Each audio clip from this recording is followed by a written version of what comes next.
Hey guys, नमस्ते। So last lecture में हमने ग्रेडियंट डिसेंट के एक बैकग्राउंड इंट्यूशन को ग्राफिकल रिप्रेजेंटेशन के साथ हमने सीखा। तो आज हम ग्रेडियंट डिसेंट के मैथमेटिक्स को सीखेंगे और साथ ही साथ उसके इक्वेशन का यूज कैसे होता है ये भी देखेंगे। Okay, so let's start the video.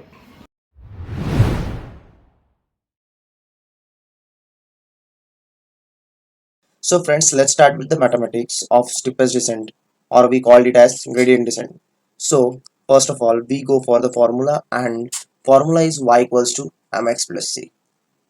Formula, the famous formula, y equals to mx plus c या b बोल सकते हैं। ये तो एक लाइन का फॉर्मूला है।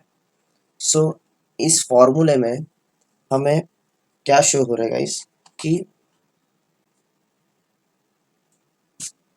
हमारा y जो है, what is our y is our target. Okay, what is m क्या है हमारा स्लोप, x हमारा वेरिएबल है, वेरिएबल इनपुट वेरिएबल बोल सकते हैं, इनपुट वेरिएबल और इंडिपेंडेंट वेरिएबल। v हमारा इंटरसेप्ट है। ओके, अगर हम मशीन लर्निंग के भाषा से बोलेंगे कि b क्या है तो इंटरसेप्ट है। y equals to mx plus C हमने स्कूल में पढ़ा था, वो एक स्ट्रेट लाइन का फॉर्मूला है। जब हम मशीन लर्निंग के सिनेरियो से देखेंगे कि what is the equation for gradient descent or a best fit line, so we called it as b as a intercept. Okay, इसमें कोई बड़ी बात नहीं है। सो हमें ये देखना है गाइस कि y equals to mx plus C जो हमारा ग्रेडियंट डिसेंट है, अरे हाँ, जो हमारा ग्रेडियंट डिसेंट है वो स्ट्रिक्टली लाई कैसे कर रहा है, मतलब वो अपने आप को कैसे बता रहा है कि भाई मुझे इन जो डेटा है, मतलब कि ये जो हमारे डेटा पॉइंट्स मैंने अभी ड्रॉ किया है इन पर कैसे लाई हो रहा है, या मतलब कि ये जो लाइन है, जो लाइन ड्रॉ हुई है उसको कैप्चर करने के बाद वो आजू बाजू का डेटा भी कवर कर सकता है। वो कैसे समझ रहा है उसको, पहले तो एक बात मान लेते हैं, ये जो हमारा डिस्टेंस है डेटा के साथ किसका, बेस्ट फिट लाइन का, पहले वो देख लो। ये भी डिस्टेंस है। ग्रेडियंट डिसेंट करता क्या है गाइस, जो हमारा लॉस फंक्शन और कॉस्ट फंक्शन होता है उसको कैलकुलेट करता है और जितना कम से कम कर सकता है वो कम करने का काम करेगा। मतलब कि जितना हमारा cost function lower convergence rate पे आएगा, मतलब जीरो पे आएगा। ये ग्राफ मैंने लास्ट टू लास्ट लेक्चर में भी बनाया था और ग्रेडियंट डिसेंट के लेक्चर में भी बनाया था। ये देखिए ये वाला। सो ये हमारा जब पॉइंट आ जाता है ग्रेडियंट डिसेंट में, लोअर कन्वर्जेंस रेट। ओके, जब तक ये नहीं आता ना तब तक हमारा ग्रेडियंट डिसेंट मान नहीं जाता कि ये मेरा बेस्ट फिट लाइन बन चुका है। अब ये कैसे बनता है इस ग्राफ पे ही हम देखेंगे, जो अभी मैंने बनाया यू शेप वाला। लेकिन पहले इस पर समझ में लेते हैं। इसको पहले मैं रब कर लेता हूँ 1 मिनट। ओके, अब देखते हैं ग्रेडियंट डिसेंट करता क्या है गाइस, इटरेशंस रन करता है बैकग्राउंड में। आप मान लो इटरेशंस को क्या समझेंगे, इपॉक्स, EPOCH, इपॉक। कितने इपॉक में रन करना है, अब देखो मेरा डेटा बहुत छोटा है, 1 2 3 4 5 6 7 8, 1 2 3 4 5 6 7 8। Okay, no, I think this is 7 and this is 8। So मैं काम कर लेता हूँ यहाँ पे 5 पॉइंट, सॉरी, हाँ 5 नहीं 6 कर लेता हूँ। 6 CGP, मतलब दोनों साइड से रोज को कोई हानि नहीं पहुंचेगी, डेटा का शेप नहीं खराब होगा, इसलिए मैंने ये 8 by 8 का डेटा लिया है। ओके, सो अगर मेरा डेटा है ना 6 डेटा पॉइंट्स का है, सो उसके उससे क्या होगा गाइस, उससे होता क्या है कि मुझे समझ में आएगा कि मुझे कितना इपॉक रन करना है, मुझे मेरे डेटा को कितने इटरेशंस में रन करना है जिससे मेरा ग्रेडियंट डिसेंट का लाइन प्रॉपरली आ जाएगा। ये ग्रेडियंट डिसेंट का जो लाइन है अपना y equals to mx plus C, जो बेस्ट फिट लाइन हम बोलते हैं। 1 मिनट में लिख लेता हूँ इसको, बेस्ट फिट लाइन। ओके, ये बेस्ट फिट लाइन ड्रॉ होने के लिए हमें कितने इपॉक रन करने पड़ेंगे? अगर हमारा डेटा 10,000 या 15,000 का डेटा होता है, मतलब 10,000 डेटा पॉइंट्स या 15,000 डेटा पॉइंट्स का जब बहुत ज्यादा बड़ा डेटा होता है, या बिग डेटा बोलेंगे, पेटाबाइट्स में हमारा जब डेटा होता है, तो हम बेस्ट फिट लाइन कैसे क्रिएट करेंगे, कितने इपॉक रन होंगे, उसका क्वेश्चन अगर बच्चों आपके मन में आएगा, भाइयों आपके मन में आएगा, तो मैं क्या बोलता हूँ, epoch is not mandatory. Mandatory मतलब कि आपके डेटा के हिसाब से आपको बिहेव करना पड़ेगा। बिहेवियर ऑफ द डेटा आपको अगर समझ में आ गया तो आप सब खेल सकते हो। क्योंकि ये देखो, अगर मेरा डेटा 8 डेटा पॉइंट्स का है, मान लो मेरा डेटा 8 डेटा पॉइंट्स का है, तो मैंने 10 इपॉक रन किए। ओके, अगर मेरा 1000 का डेटा होता, 1000 डेटा पॉइंट्स का डेटा, सो मैं 100 to 200 डेटा पॉइंट्स रन कर लेता, सॉरी इपॉक रन कर लेता, सॉरी। सो अगर मेरा डेटा 10,000 डेटा पॉइंट्स का होता, उससे मैं क्या करता, 1,000 to 1.5 थाउजेंड, मतलब 1000 से 1,500 का मेरा इपॉक रन करता मैं। इपॉक इतना क्यों रन करना है? Epoch is what is epoch? बार बार मैं इपॉक इपॉक कर रहा हूँ। Iterations, what is epoch? Iterations.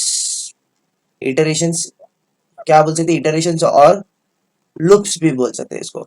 मतलब जब हमारा ग्रेडियंट डिसेंट को एक समझ में नहीं आता कि एक कन्वर्जेंस पॉइंट आ चुका है, जब हमें उसको समझ में आ गया कि एक कन्वर्जेंस रेट पे आ चुके हैं, हम जीरो कन्वर्जेंस रेट पे आ चुके हैं, तब मुझे रुकना है। ओके, तब वो रुकेगा। सो वो रुकेगा कब, कैसे? पहले तो स्टार्ट कैसे होगा, देखो।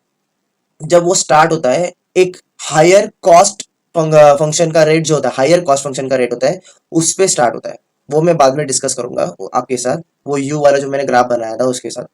सो अगर देखो, मेरा इपॉक 10 है, मान लो रैंडमली मेरा कॉस्ट फंक्शन यहाँ पे लाई कर रहा है हाईएस्ट, मान लो यहाँ पे मेरा कॉस्ट फंक्शन हाईएस्ट लाई कर रहा है। सो उससे क्या हो रहा है, एक चीज रोल में इंटरफेयर कर रही है। कौन सी चीज है ये है learning rate. Learning rate, what is learning rate? कि मुझे कितना स्टेप्स लेना है। स्टेप्स मतलब बाबा मुझे 0.0, मतलब अभी by by default learning rate हम रखेंगे 0.01। अगर 0.01 रखेंगे तो ये ज्यादा हो गया। क्यों ज्यादा हो गया मैं बताऊंगा, ये भी बताऊंगा, हम डिस्कस करेंगे ये सब चीजें। पहले तो फिलहाल के लिए अपने डेटा के लिए मैं 0.001 का लर्निंग रेट रखता हूँ। सो वो वैल्यू कैसी होती है, एकदम धीरे धीरे जाएगा, स्टेप्स बाय स्टेप्स। उसका जब आप चलते हो, सो अगर फास्ट कोई चलता है तो उसका स्टेप्स बहुत बड़ा होता है, अगर कोई हाइटेड होता है तो उसका स्टेप्स बहुत बड़ा होता है, अगर कोई स्लो चलता है तो उसका स्टेप्स बहुत छोटा होता है। सो उससे क्या होता है कि हर कदम पे वो ज्यादा से ज्यादा पॉइंट्स को कवर कर पाता है। ओके, ये देखो,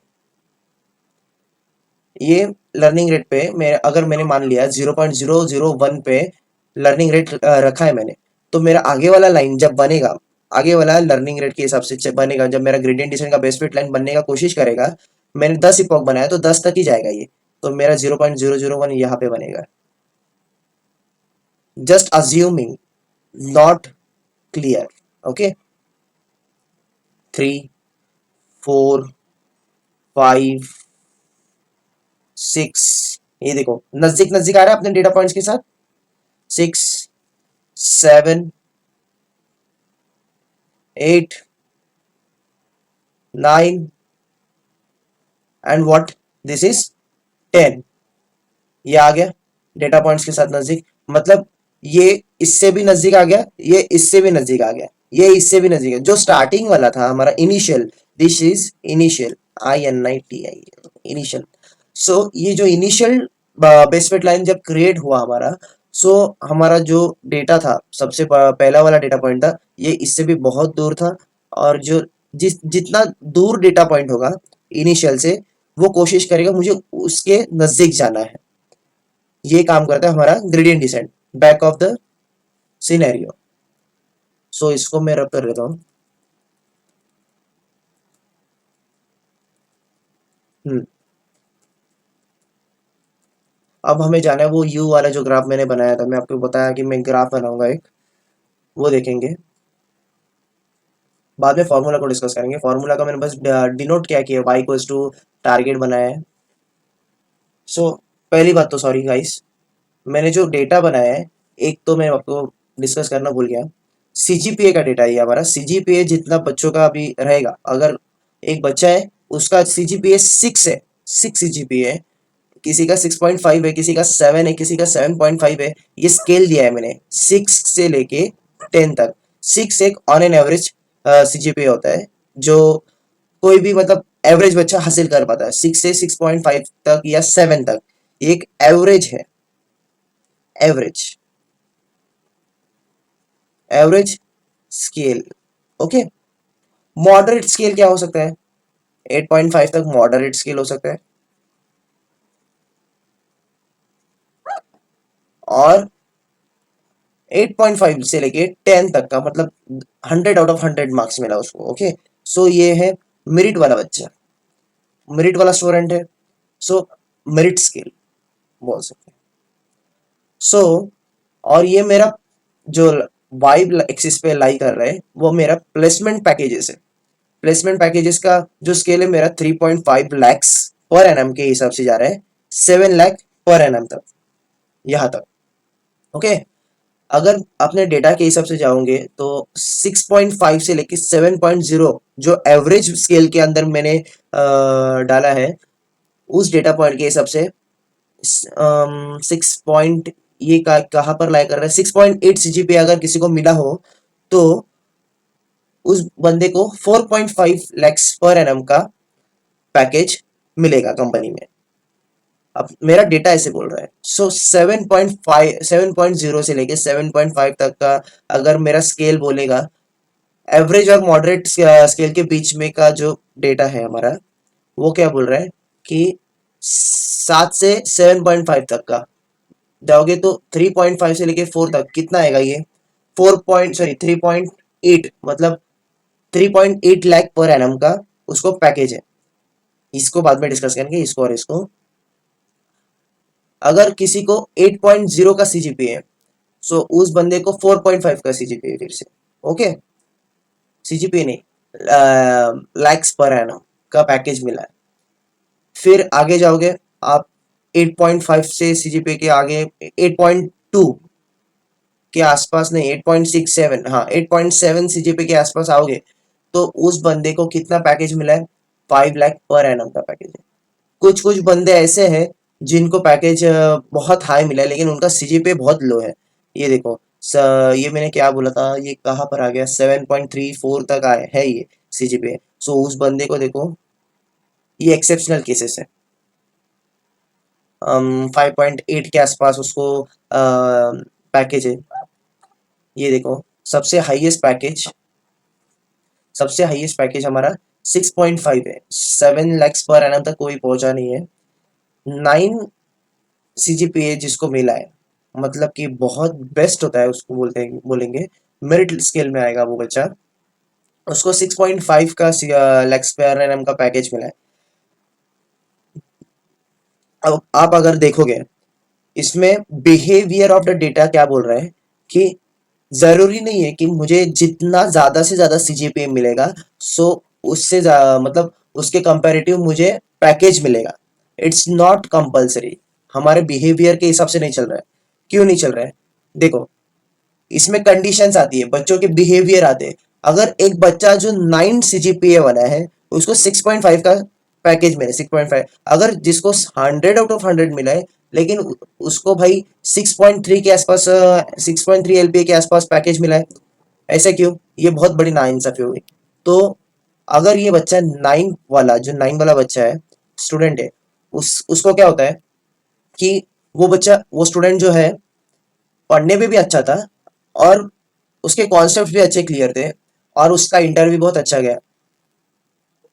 सो यहाँ पे दो कंडीशंस आते हैं ये वाले स्टूडेंट के साथ। क्या आते हैं गाइस? वो पढ़ने में अच्छा था, कॉन्सेप्ट्स थोड़े से क्लियर थे, फिर भी ठीक ठाक इंटरव्यू गया।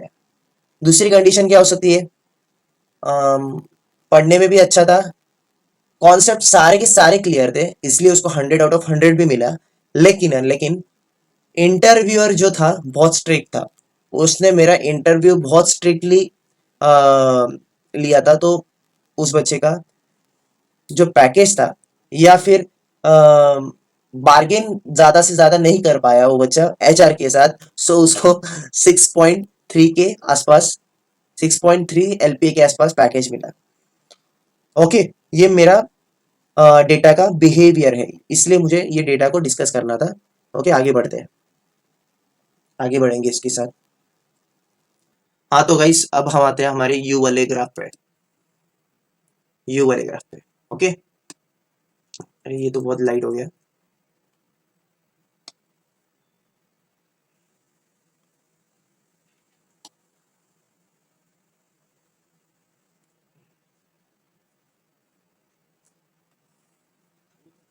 यू वाले ग्राफ पे।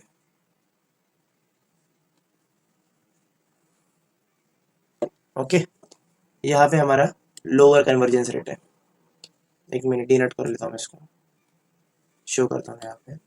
या here there is our lower convergence, here there is our lower convergence rate.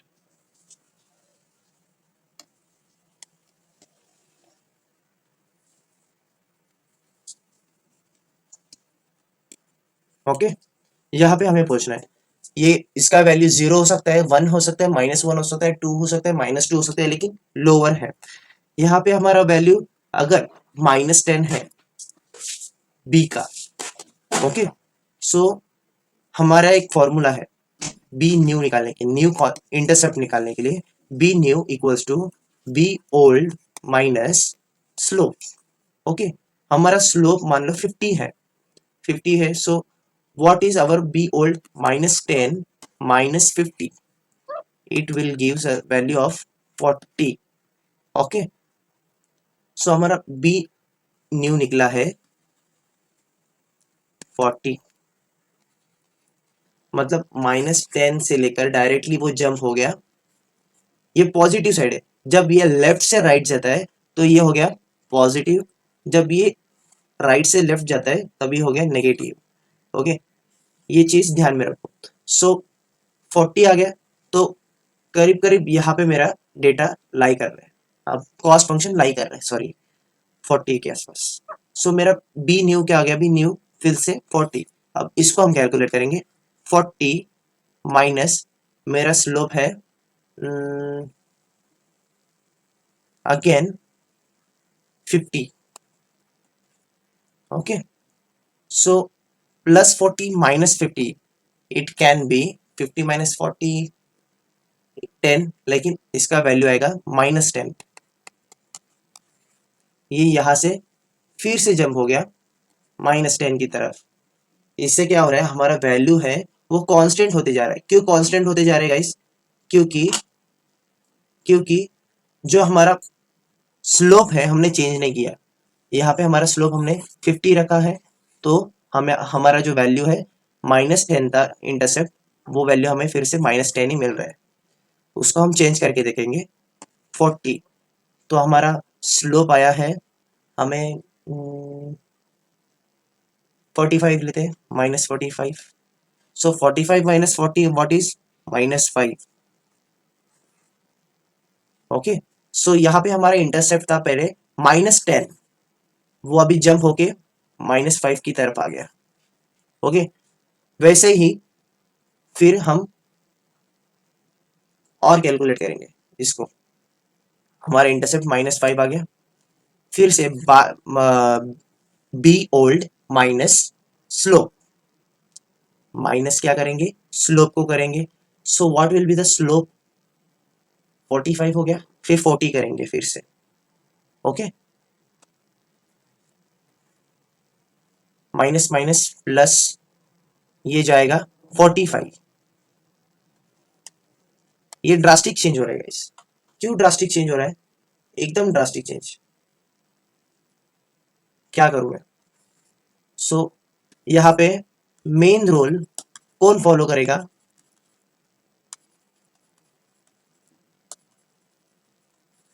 यहाँ पे आएगा learning rate. Okay, so learning rate करता क्या है, हमें एक छोटी सी हेल्प करेगा। लर्निंग रेट हमें यहाँ पे क्या करेगा, देखो अब क्या हो रहा है, यहाँ पे एक सिनेरियो क्रिएट हो रहा है। मेरा जो वैल्यू था -5, तो अभी 45 जा रहा है। फिर 45 से सॉरी -10 था सबसे पहले मेरा इंटरसेप्ट। वो इंटरसेप्ट यहाँ से यहाँ आ रहा है, मतलब 50 बन रहा है। 50 से फिर 45 बन रहा है। 45 से फिर 40 बन रहा है, मतलब नेगेटिव फिर पॉजिटिव, नेगेटिव फिर पॉजिटिव। मतलब इसका पैटर्न कैसे बन रहा है, कलर चेंज करके बताता हूँ मैं। इसका पैटर्न यहाँ से, अरे यार, इसका पैटर्न यहाँ से यहाँ जा रहा है, फिर यहाँ से यहाँ जा रहा है, फिर यहाँ से, मतलब ड्रास्टिक जंपिंग हो रहा है, मतलब ड्रास्टिक चेंज। तो हमें लोअर कन्वर्जेंस रेट नहीं मिलेगा। गाइस समझ में आ रहा है क्या आपको? मान लो अब हमें वैल्यू मिलने वाला था 0 या 1 या -1, लेकिन वो मिल रहा है मुझे -3 के आसपास, -3 के आसपास, सॉरी।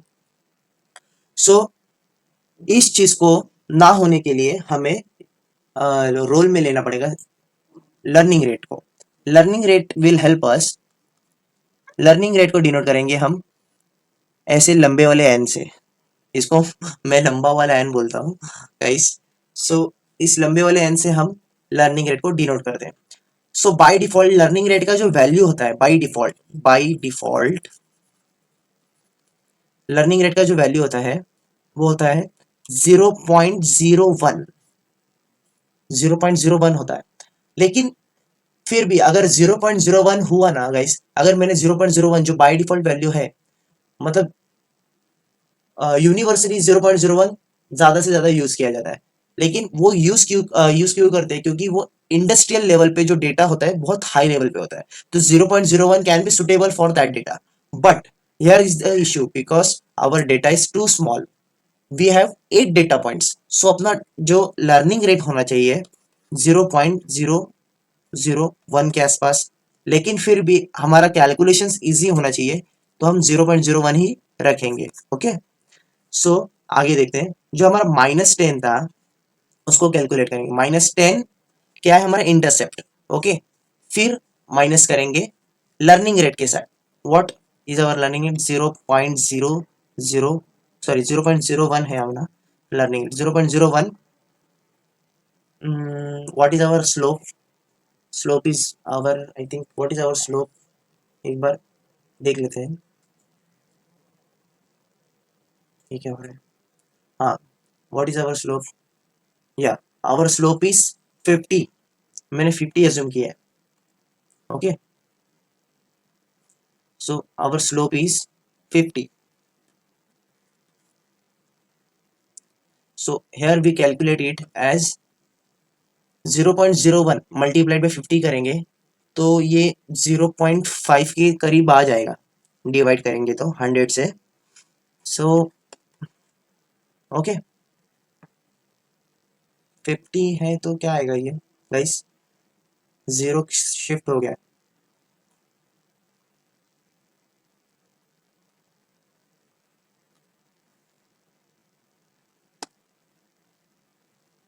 एक मिनट है गाइस।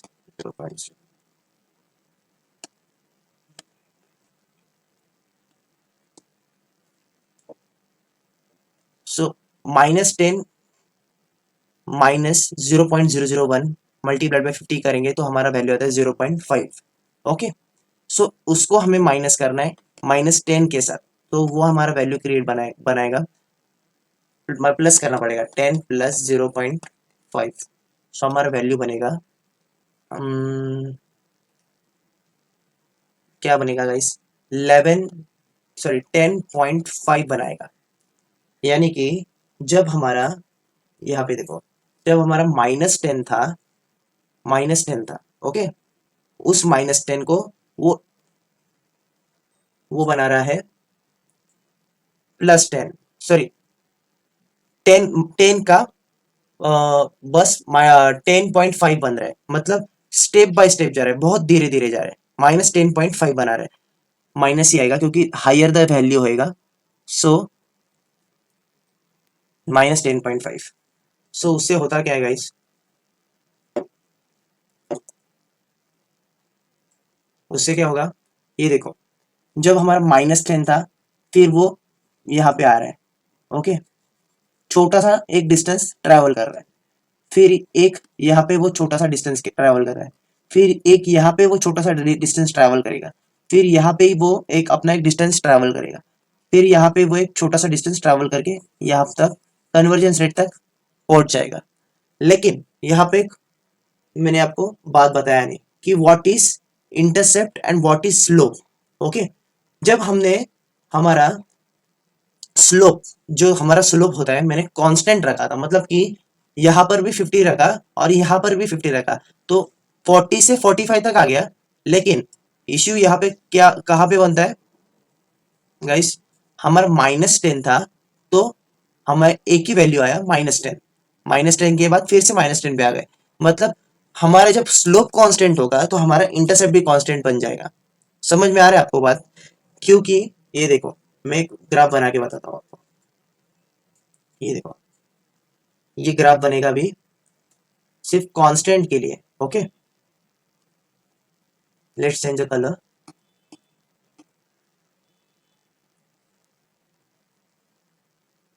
हम्म,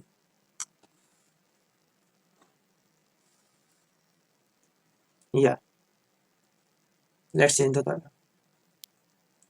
सो ये मेरा डेटा है, मान लो, या this is my data. So here there is an issue. If अगर मेरा स्लोप कांस्टेंट है, स्लोप कांस्टेंट हो तो हमारा जो स्टीपेस्ट पॉइंट होता है वो कभी मूव ही नहीं होगा। क्यों नहीं मूव होगा गाइस? क्योंकि ये देखो, वो ऐसे ही मूव होगा, सिर्फ जो हमारा इंटरसेप्ट है वो मूव होगा। इंटरसेप्ट मतलब क्या होता है? जितना भी अपने डेटा पॉइंट्स को वो छू के जा रहा है, मतलब जो हमारा ये जो लाइन है वो डेटा पॉइंट को छू के जा रहा है, तो इंटरसेप्ट हो रहा है, क्रॉस हो रहा है। So cross is must we called it as intercept. किसी लाइन को छू के जा रहा है या किसी डेटा को छू के जा रहा है तो हम उसको बोलेंगे इंटरसेप्ट। ओके, जब आपको ये जगह खाली दिख रही है गाइस, उसको भी हम हाँ मतलब एक वैल्यू बोल सकते हैं, क्योंकि ये हमारा ग्राफ में आता है, because our graph starts from 0 and here the value is 0.1, 0.2, 0.3, 0.4 and here also our value is 0.1, 0.2, 0.3. so her graph के हर पॉइंट पे एक वैल्यू नोट होती है। सो उस वैल्यू का अपना जो एक बेस्ट फिट लाइन होता है वो पास होता है, सो उसको एक कांस्टेंट सॉरी एक इंटरसेप्ट टैकल कर पाता है। ओके, जब हमारा स्लोप कांस्टेंट होता है तो हमारा क्या होगा गाइस, जो हमारा मूवमेंट होता है सिर्फ एक ही डायरेक्शन में होगा, ना ऐसे होगा ना ऐसे होगा ना ऐसे होगा ना ऐसे होगा। ओके, मतलब ये 360 घूम नहीं पाएगा, ये चेक नहीं करेगा। This is for what, this is for constant slope. Okay, this is one scenario and the next scenario is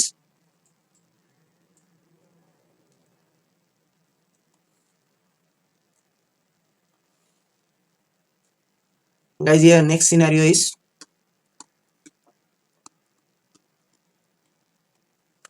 एक मिनट है, बहुत गंदा बनाया मैंने, अच्छे से बनाता हूँ। या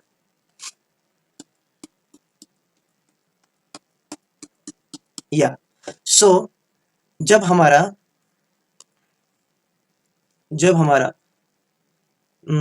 हाँ इंटरसेप्ट कांस्टेंट होता है, intercept what is, if our intercept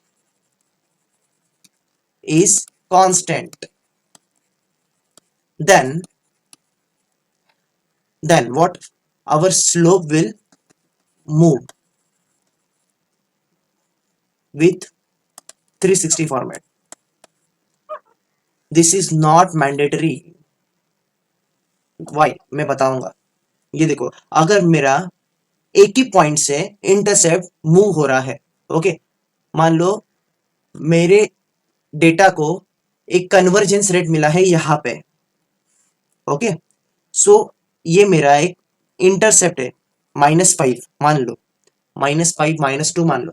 सो ये मूव कैसे होगा, एक बेस स्ट्रेट लाइन बनाने के लिए ये मूव होगा, ऐसे मूव होते जाएगा। मैंने कितने इपॉक रन किए, मैंने इपॉक रन किए 10, इपॉक इक्वल्स टू 10। सो मेरा जो ग्रेडियंट डिसेंट का पैटर्न है वो मूव होगा 10 तक, जब तक उसको एक बेस्ट फिट लाइन ना मिल जाए। ओके, ये ऐसा हो गया, फिर एक ऐसा हो गया, फिर second, third, first, second, third, fourth, फिर फिफ्थ, ओके, फिर सिक्स्थ,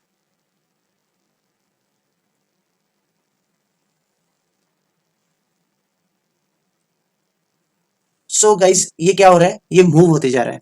इससे क्या होगा, अगर मुझे मेरा बेस्ट फिट लाइन मिल गया सिक्स्थ पे, मुझे if I got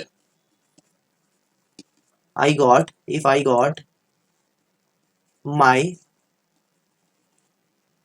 best fit line on sixth iteration, six loop में मिल गया इटरेशन। जब हम पाइथन में एक इटरेशन हमारा एक लूप एक अच्छे कन्वर्जेंस पे आ जाता है, मतलब मुझे एक वैल्यू मिल चुकी है लूप में, तो हम क्या करते हैं, लूप को ब्रेक करते हैं पाइथन में। ओके, सो यहाँ पर भी हमें एक इस लूप को, इस इटरेशन को, इस इपॉक को ब्रेक करना है। तो यहाँ पे एक चीज बन के आती है, early stopping. So early stopping कब बनती है, अगर यहाँ पे मुझे बेस्ट फिट लाइन बन चुकी है, मेरी बेस्ट फिट लाइन बन चुकी है, तो मुझे सिक्स पे बनाई गई है, तो मेरा इटरेशन यहाँ पे स्टॉप होगा। So six iteration, then next iteration will stop। Okay, उससे क्या होता है, ये बहुत थोड़ा गंदा लिखा हूं मैंने बाद में बता दोगे ये क्यों लिखा हूं मैंने इतना गंदा, बिकॉज 10 दिन से मैंने वीडियो बनाया नहीं है, क्योंकि पेन टैबलेट में खरीदने की कोशिश में था, तो मुझे एक पेन टैबलेट मिल चुका है, मैंने खरीद लिया एक पेन टैबलेट आपके लिए। सो मेरा हैंडराइटिंग उसके ऊपर बहुत गंदा आ रहा है, थोड़ी थोड़ी प्रैक्टिस कर रहा हूँ गाइस डेली, अच्छी हैंडराइटिंग आने के लिए। अगले वीडियो में अच्छी हैंडराइटिंग निकालूंगा बहुत गंदी हैंडराइटिंग। सो हाँ गाइस, सो इश्यू है मेरा एक ही चीज पे आ गया। क्या आ गया गाइस, मैंने बताया कि आपको ये 360 व्यू किस में आता है गाइस।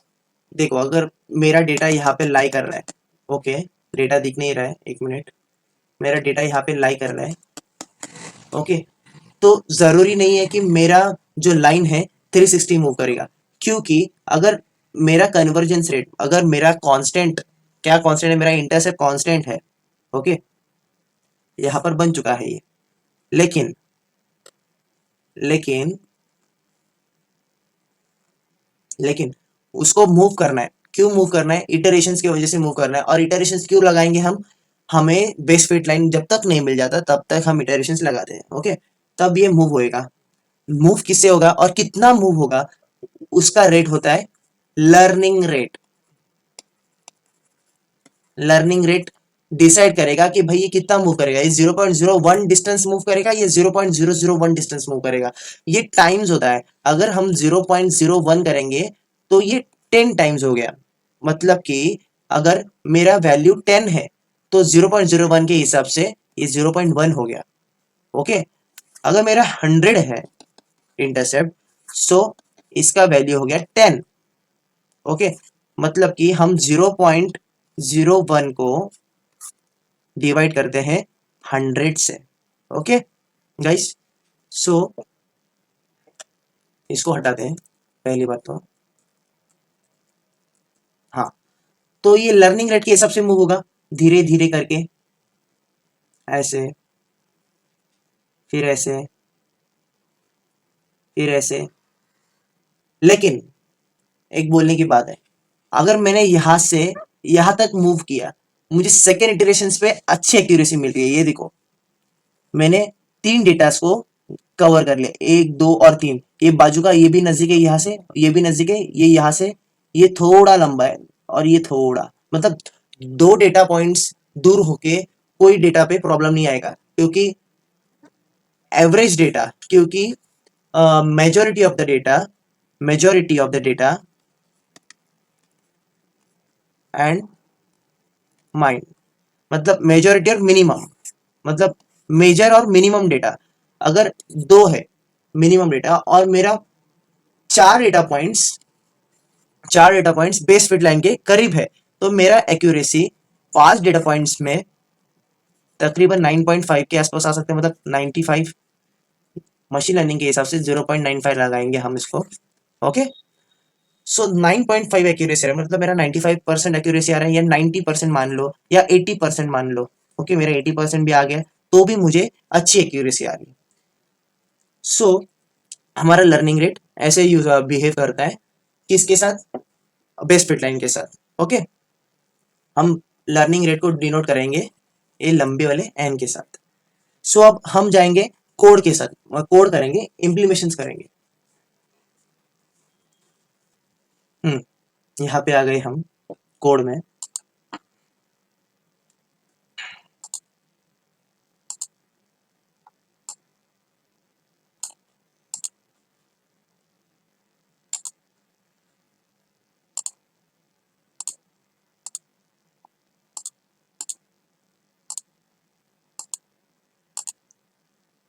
सो गाइस, अब हम हमारे कोड में आ गए। यहाँ पे मैंने कुछ लाइब्रेरीज इंपोर्ट की है, उसको हम डिस्कस करते हैं थोड़ा। ये मैंने SQL dot data sets import make regression. इससे क्या होता है, एक रैंडम सा डेटा हम जनरेट कर सकते हैं। नमपाई library for mathematics, matplotlib for graphs वगैरह प्लॉट करने के लिए। फिर उसके बाद मैटप्लॉटलिब एनिमेशंस, वो एनिमेशंस यहाँ पे मैंने बताया है, फिर उसको बाद में डिस्कस करेंगे। और या not an issue. So x comma y में डायरेक्टली स्प्लिट किया। हम जब ट्रेन टेस्ट स्प्लिट करते हैं, एक्स कॉमा वाई करते हैं, x train y train, x test y test जो करते हैं, हम एक्स कॉमा वाई को स्प्लिट करते हैं। आई लॉक के साथ करते हैं या लॉक के साथ करते हैं, या फिर x equals to d f को टारगेट कॉलम फीचर कॉलम में कन्वर्ट करेंगे, या वाई को टारगेट कॉलम में कन्वर्ट करते हैं। जो हम कन्वर्ट करते हैं, ओके, उसको हम एक्स कॉमा वाई करते हैं। ओके, सो यहाँ पे मैंने डेटा बनाया मेक रिग्रेशन, रैंडम डेटा। ये देखो, N samples, N number of samples कितना है, रैंडम 100 डाल दिया। एन फीचर, मुझे एक एक्स वेरिएबल चाहिए, सो वन एक कॉलम आएगा, एक इंफॉर्मेटिव कॉलम है मेरा, वन, दो कॉलम बन चुका है। मेरा एक टारगेट होगा, दो बने, दो है, सॉरी एक ही टारगेट कॉलम है मेरा, वन। नॉइजी मतलब क्या होता है, नॉइज डेटा।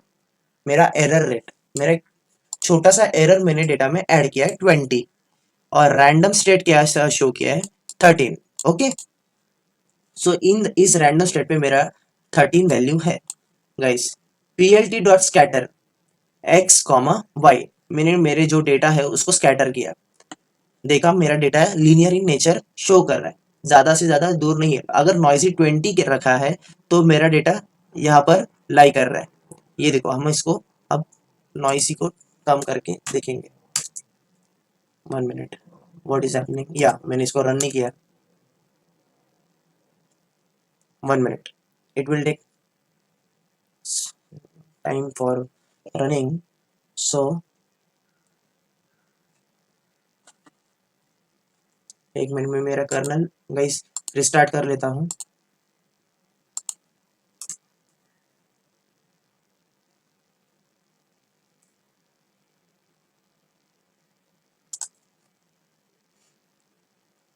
ओके गाइस, सो हमारा जो नॉइस था डेटा का, हमारा जो एरर था, देखो अभी कितना नजदीक आ चुका है, एरर कम हो गया। अब देखेंगे फिर से 50 करके कितना स्कैटर हो गया। इससे क्या हो रहा है, नॉन स्कैडास्टिक, हेटेरो स्कैडास्टिक सिटी मतलब क्या बोलते हैं, होमोस्कैडास्टिक और हेटेरोस्कैडास्टिक। सो ये हेटेरोस्कैडास्टिक हो गया, हमारा डेटा बहुत ज्यादा स्कैटर हो चुका है। ओके, ये हमारा स्टैटिस्टिक्स में होता है, ये सब हेटेरोस्कैडास्टिक, स्कैडास्टिक और होमोस्कैडास्टिक। इसका हम एक वीडियो बनाएंगे हम बाद में। ये देखो, अगर मैंने मेरा नॉइजी डेटा 5 बनाया, ये बहुत ही मतलब लीनियर हो गया, एकदम चिपचिपा हो गया, नजदीक आ गया। एक काम करते हैं, इसको हम 15 रखते हैं, अच्छा लग रहा है। ओके, मेरा देखेंगे लर्निंग सॉरी रैंडम सेट के हिसाब से मेरा डेटा क्या बिहेव करेगा। 5 रखा मैंने, देखा अपना वैल्यू भी चेंज हो जाता है। 15 करके देखते हैं, ये देखो। Okay, guys. सो इन चीजों को बाद में देखेंगे। ये एक छोटा मतलब एक इजी सैंपल डेटा बनाया मैंने, इजी सैंपल डेटा, इजी बोल सकते हैं इसको। सो बाद में मैंने इसको एक बी जो हमारा इंटरसेप्ट होता है, मैंने बी को जीरो में कन्वर्ट किया। बी हमारा इंटरसेप्ट है जो हमें जीरो से स्टार्ट होएगा, हमारा स्लोप है जीरो से स्टार्ट होगा। जो मैंने अपने पिछले वाले ग्राफ में बताया था कि हमारा जो डेटा होगा वो लीनियर इन नेचर होगा। सो हमारा इंटरसेप्ट जो होता है स्टार्टिंग में हम जीरो ही रखेंगे और हमारा जो स्लोप होता है जीरो रखेंगे। ओके, एल आर क्या है? 0.001 हमारा लर्निंग रेट। ओके, 0.001 मैंने वो भी बताया था कि बाय डिफॉल्ट हो सकता है, क्योंकि बहुत लोग 0.01 या 0.001 रख लेते हैं। सो यहाँ पे मैंने एम्प्टी लिस्ट रखा है। ऑल बी क्या है? ऑल ओवर ये सबका ऑल ओवर इंटरसेप्ट। ओके, और ऑल ओवर डेटा का slope and all over data का कॉस्ट। सो मैंने मेरे डेटा के हिसाब से 100 सैंपल्स लिए, 100 डेटा पॉइंट्स है मेरे डेटा के अंदर। सो मैंने मेरा डेटा का इपॉक बनाया 100 का। अब मेरा जो ग्रेडियंट डिसेंट का इटरेशंस होने वाला है, 100 इटरेशंस होएगा, 100 लूप्स बनेगा। ओके, फिर इसमें मैंने फॉर लूप रन किया है, ये मैनुअल कोडिंग किया है मैंने। इससे होता क्या है गाइस, आपको स्टेप बाय स्टेप फॉर्मूले के साथ पता चलेगा कि बैकग्राउंड में क्या रन हो रहा है। So slope b equals to 0 and slope m equals to 0। How? अगर मैंने मेरे इंटरसेप्ट का स्लोप जो रखा है 0 रखा है, सो ये जीरोथ वाले जो मेरे डेटा पॉइंट का वैल्यू है वहां से स्टार्ट होगा, इसलिए मैंने उसको 0 रखा। क्यों? मतलब कि जब हम df डॉट शेप करते हैं तो हमें डेटा का शेप पता चलता है, लेकिन df dot shape square brackets के अंदर 0 लगाएंगे तो हमें पहला रो ऑफ डेटा मिलेगा। Okay, so what will be the cost भी मैंने 0 रखा है, 0 से स्टार्ट होएगा तो बढ़ते जाएगा। इजी है मतलब। For J in range of x dot shape 0, ये देखो 0 रखा है, 0 से जाएगा वो nth टर्म तक मतलब 100 तक। Slope b equals to, formula है मेरा मतलब जो हम बोलते हैं y equals to mx plus C वाला फॉर्मूला, वो यही है, थोड़ा सा सॉर्टेड है। मतलब कि हमारा intercept minus 2 multiplied by Y J क्या है हमारा? जो हमारा y है टारगेट कॉलम, उसको x डॉट शेप के साथ क्या करना है? माइनस करना है, सॉरी मल्टीप्लाई करना है। मतलब टारगेट कॉलम को मल्टीप्लाई करना है x के साथ, फीचर के साथ। ओके, जे में क्या है हमारा? Target column. लेकिन कौन सा टारगेट कॉलम नहीं, सॉरी क्या बोलते हैं, फीचर कॉलम। वाई के साथ टारगेट, वाई जो हमारा टारगेट कॉलम है गाइस, उसको मल्टीप्लाई करना है हमें इनपुट के साथ, एक्स के साथ, फीचर के साथ, पहले वाले फीचर के साथ, जीरो वाले। फिर माइनस करेंगे स्लोप को, किसके साथ मल्टीप्लाई करना है? ये फीचर के साथ फिर से। ओके, और फिर आगे उसके बाद माइनस करेंगे बी के साथ। इसमें फॉर्मूला बनेगा y equals to M X plus C. Okay, ये हमारा स्लोप बी का फॉर्मूला है। स्लोप ऑफ इंटरसेप्ट निकालेंगे तो क्या होगा? y equals to M X plus C को इक्वल्स टू बाहर निकालेंगे और स्लोप बी को माइनस करेंगे उसके साथ। मतलब कि एक मिनट मैं आपको बताता हूँ, ये देखो ये क्या हो रहा है गाइस,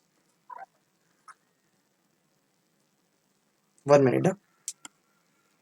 हाँ, ये देखो, फिर हमें स्लोप m करना है, same as it is formula. Slope b को जो फॉर्मूला हमने यूज किया था, स्लोप m को भी वही फॉर्मूला यूज करना है। इसमें कोई क्रिटिकल कंडीशन नहीं है। So y equals to M X plus B multiplied by X J. ये क्यों किया?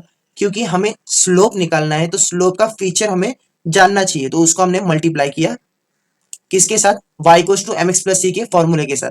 ओके, सो नेक्स्ट चीज है कॉस्ट।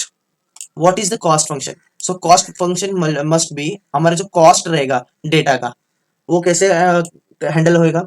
कॉस्ट प्लस कॉस्ट, यानी कि यहाँ पे देखते हैं, कॉस्ट मैंने मेरा 0 रखा है, सो इनिशियल पॉइंट से जाएगा, इसलिए 0 plus Y J minus M X minus B, मतलब y equals to M X plus B intercept को स्क्वायर करेगा। ये क्या हो गया गाइस, ये हमारा एम ए नहीं, क्या बोलते हैं, एमएसी का मीन स्क्वायर्ड एरर का फॉर्मूला है। ओके, ये हमारे मीन स्क्वायर्ड एरर का फॉर्मूला हो गया जो हमने कॉस्ट फंक्शन में यूज किया है। ओके, सो यहाँ पे हमने एक ही वेरिएबल में इंटरसेप्ट को स्टोर किया, B equals to B minus L R multiplied by slope B. Slope B में जो हमारा फॉर्मूला डाला इसलिए स्लोप बी हमने अप्लाई कर लिया। और एल आर क्या है हमारा, learning rate. So learning rate को हम जब मल्टीप्लाई करेंगे हमारे फॉर्मूले के साथ, जो मैंने मैनुअली भी मैंने व्हाइट बोर्ड पे बताया था कि लर्निंग रेट को जब हम मल्टीप्लाई करेंगे, लर्निंग रेट को जब हम मल्टीप्लाई करेंगे स्लोप बी के साथ, ओके, सो हमारा लर्निंग रेट क्या रहेगा, 0.001। ये देखो, this is our learning rate. फिर m इक्वल्स टू, स्लोप में भी सेम कंडीशन है, m minus learning rate of multiplied by slope m। Okay, फिर it will append into list all by all, क्या बोल सकते हैं इसको, all intercepts and all slopes को अपेंड करेगा। ये जो ये वैल्यू आएगा उस वैल्यू को हम स्टोर किस में करेंगे, इसके अंदर स्टोर करेंगे। ओके, फिर ऑल कॉस्ट को भी हम अपेंड करेंगे, सॉरी कॉस्ट को ऑल कॉस्ट के अंदर हम अपेंड करेंगे। सो ये थोड़ा मतलब ट्रिकी है लेकिन इजी अंडरस्टैंडिंग है। अगर आप इसको समझ जाओगे ना गाइस, सो कोई बात नहीं, मतलब एकदम इजी हो जाएगा आपके लिए। सॉरी, इसमें कुछ तो गड़बड़ है, एक minute.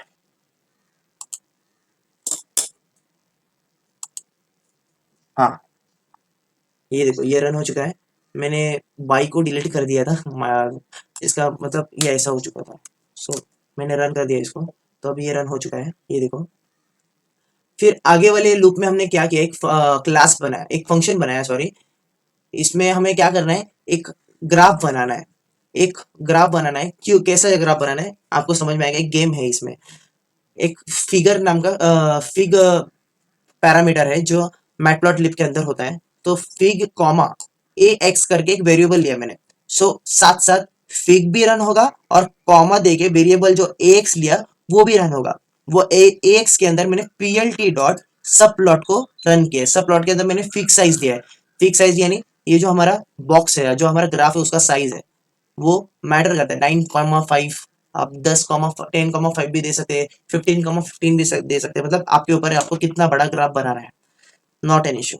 So x dash I, x dash I क्या है, आई मतलब कि इटरेशंस, सॉरी आई मतलब इटरेशंस नहीं बोल सकते, आई मतलब नंबर ऑफ पॉइंट्स कवर्ड, मतलब कि मुझे कितने आई के साथ जाना है, मुझे कितने एन के साथ जाना है, मतलब 1 2 3 4 5, मतलब कि फीचर ऑफ आई क्या है, फीचर ऑफ नंबर्स, मतलब एक्स मतलब फीचर है हमारा, x of 1, x of 2, x of 3, x of 4, ऐसे जाएगा एनपी डॉट ए रेंज के साथ। ये देखो मैंने एक ए रेंज भी सेट किया है, -3 to 3, और ये क्या है, स्टेप है।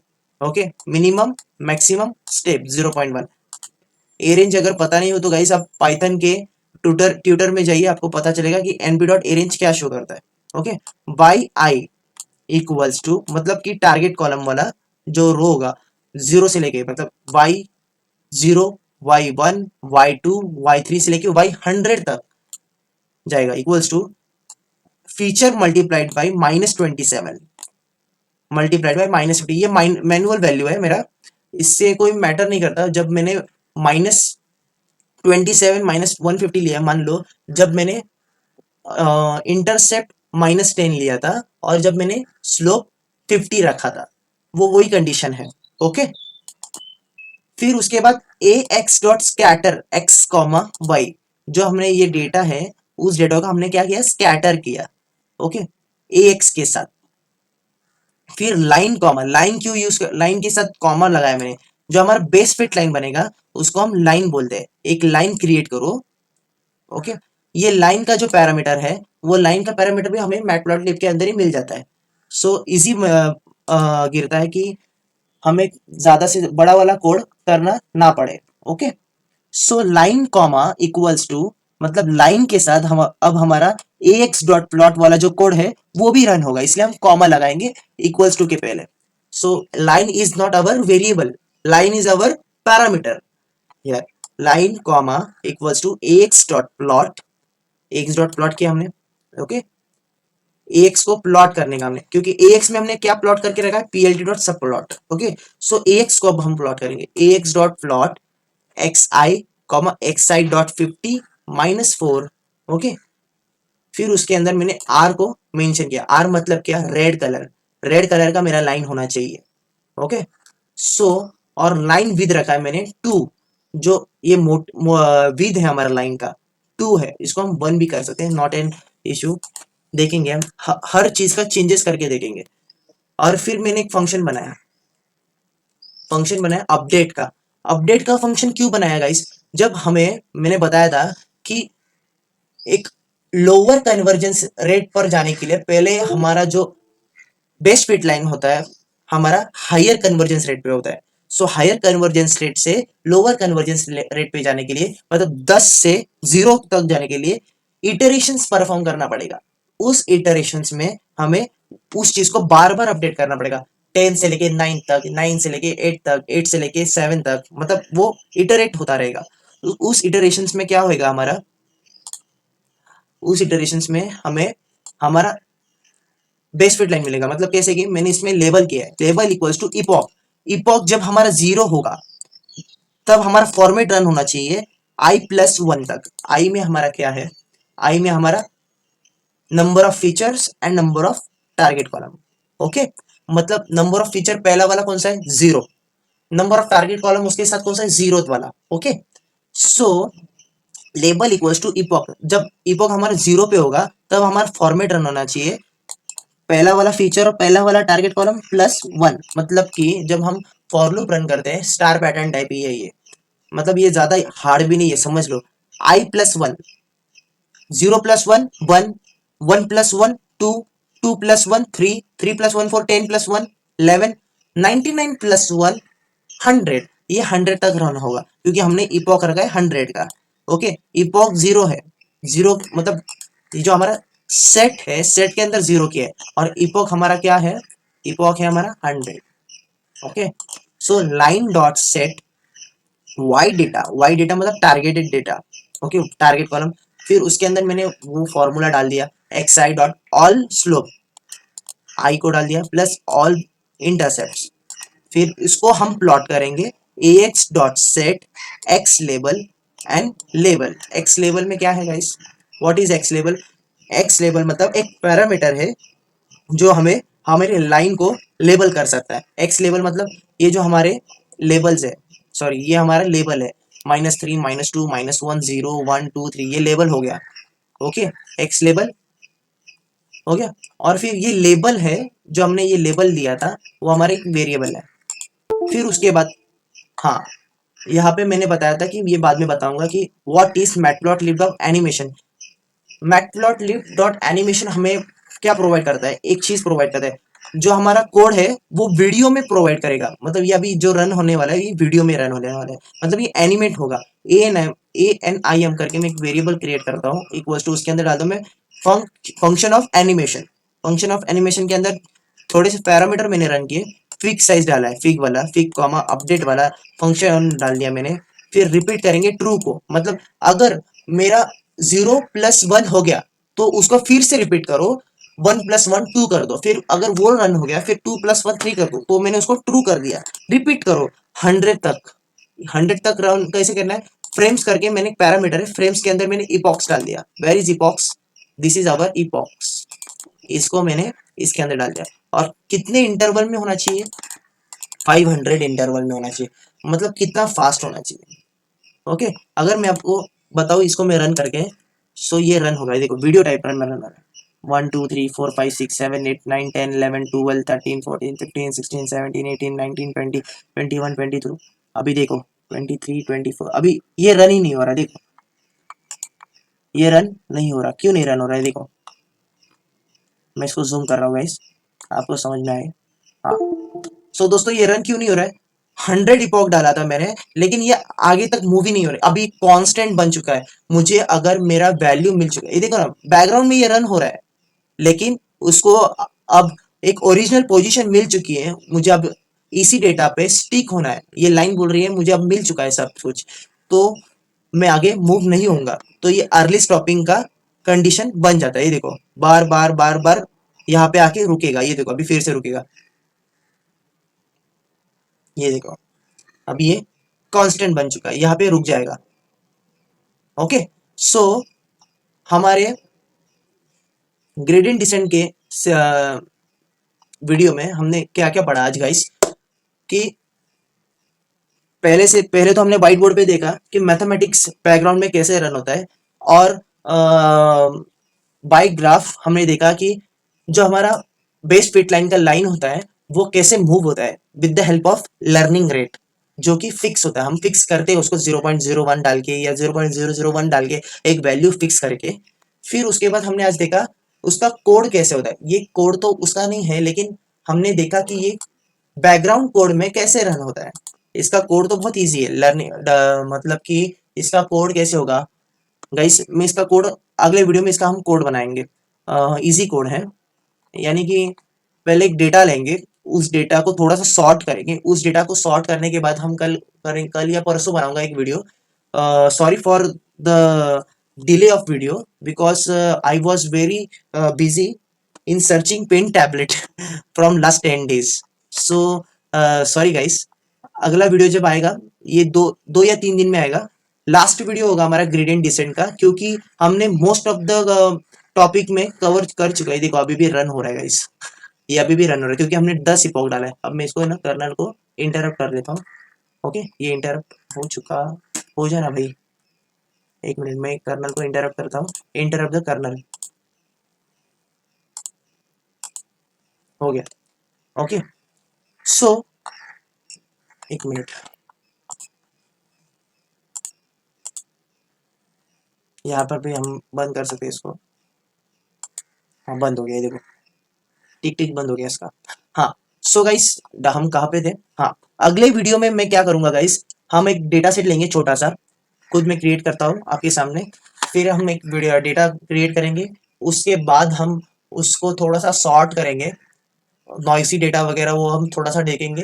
फिर उसके बाद हम देखेंगे लीनियर रिग्रेशन मॉडल फिट करेंगे। उसके बाद वो जो इपॉक वाला प्रॉब्लम है वो सॉल्व करेंगे, और ऐसा वाला ग्राफ ड्रॉ करेंगे, और देखेंगे कि हमारा एक्यूरेसी कितना आता है। हम एक्यूरेसी के हिसाब से हमारा हमारा हाइपर पैरामीटर ट्यूनिंग करेंगे। What is gradient descent? Gradient descent is nothing but our hyper parameter tuning, क्योंकि हमारा जब लाइन ऐसा ऐसा जो स्ट्रेट था, क्योंकि मैंने जीरो लगाया था तो जीरो वाला लाइन था हमारा, सो वो मूव हो रहा था। पहले तो जीरो था, तो हमें अच्छी एक्यूरेसी चाहिए, हमारी एक्यूरेसी जीरो थी डेटा के हिसाब से। एक्यूरेसी बढ़ने के लिए, मतलब अब मेरी एक्यूरेसी इस डेटा के हिसाब से बहुत ज़्यादा से ज़्यादा डेटा कवर किया इस लाइन ने, तो मेरा एक्यूरेसी 85 के आसपास ही होने वाला है। सो हम ये सब अगले वाले वीडियो में देखेंगे। ये वीडियो आएगा, ये 2 से 3 दिन में आएगा, मतलब सैटरडे या संडे तक मैं ये वीडियो को लाऊंगा, अगले वाले वीडियो को। Okay, so thank you guys. So अगर गाइस आपको कोई प्रॉब्लम हुई, या फिर मैं किधर गलत हुआ, तो मुझे कमेंट बॉक्स में बता देना। मैं मेरी चीज़ों को परफेक्ट करने या करेक्ट करने में कोशिश करूँगा। फिर मिलते हैं गाइस, और जाते जाते like share and subscribe for my channel. Please give me full support from your side, then I can create much effort full videos for you. Thank you, चलो बाय।